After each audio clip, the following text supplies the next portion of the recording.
Are you tired of feeling overwhelmed, stagnant, uninspired, or find yourself kicking rocks by trying to learn something new or simply studying? Are you looking for a way to consistently get over that hump? Well, look no further, you've come to the right place. Welcome to Learn Something New Today, where every time, we bring you a new, exciting, or interesting topic to explore, master, or learn. And it turns out there's a science-based trick to make studying more efficient and effective. The key to effective studying is to use a technique called spaced repetition. Spaced repetition is a method of reviewing information at progressively increasing intervals. In other words, by reviewing the material at regular intervals, the brain is able to better retain the information, making it easier to recall later.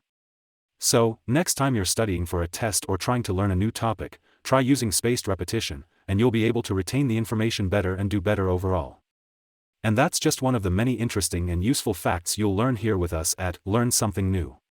So join us and be a part of the LSN community to take a journey of self-discovery, enlightenment, improvement, or hanging out before kicking rocks. So go ahead and hit the subscribe button, leave a like, and comment below on what subjects, genres, or topics you'd like for us to cover next. Otherwise, see you in the next video. Peace.